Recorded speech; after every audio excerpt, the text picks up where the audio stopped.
আসসালামু আলাইকুম, শুভ সকাল। সবাই কেমন আছেন? আশা করি অনেক ভালো আছেন। আজকে আমি আপনাদের সাথে খুব সহজ উপায়ে ভুনা খিচুড়ি রান্না করে দেখাবো। সবাই আমার এই রেসিপিটা ফলো করলে সবাই পারবো কম বেশ খিচুড়ি রান্না করতে।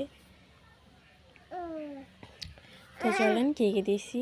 প্রথমে আমি পেঁয়াজটা ভাজা করে তারপর আদা রসুন বাটা দিয়ে দিছি। এটাতে কিন্তু হালকা আমি সব একসাথেই বাটছি, আদা রসুন আর পেঁয়াজ আর জিরা। এই তিনটা জিনিস আমি একসাথেই বাটছি। আসলে আমার হাতে অত টাইম নেই যে আলাদা আলাদা করে বাটবো, এই কারণে আমি খুব তাড়াতাড়ি বাটছি। তো আপনারা যাদের ইচ্ছা মতো আর কি আলাদা আলাদাও রাখতে পারেন, আবার দিতেও পারেন। তারপর আমি পরিমাণ মতো পানি দিয়ে নিয়েছি।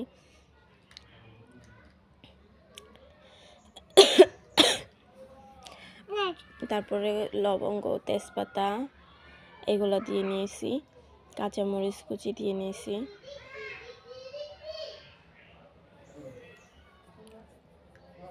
তারপরে পরিমাণ মতো হলুদ দিয়ে নেব। হলুদ যার যার ইচ্ছা মতো। অনেকে আছে অনেক কালারিং পছন্দ করে, আমি কালারিং অনেক পছন্দ করি, এই কারণে একটু বেশি দিলাম। সমস্যা নেই, পরিমাণ মতো দিলেই গন্ধ করব না। আর কিছুটা পরিমাণ মরিচের গুঁড়া দিয়ে দিলাম, আর দেব না, 1 চামচই দিব।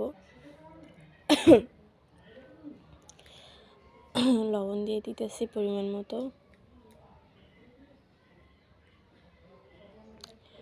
যার যার স্বাদ অনুযায়ী লবণটাও দিয়ে নেবেন। তারপরে মশলাটা ভালোভাবে কষিয়ে নেবেন।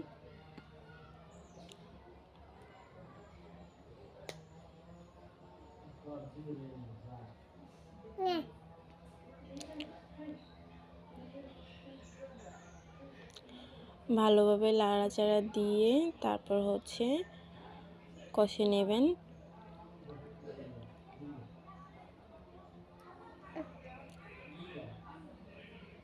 তো গাইস, এবার চাল, ডাল, আলু এটাতে আমি একসাথে কেটে ধুয়ে রাখছি, তো ওইটা দিয়ে নেবেন। এটা এখন আমি কড়াইতে দিয়ে দিব।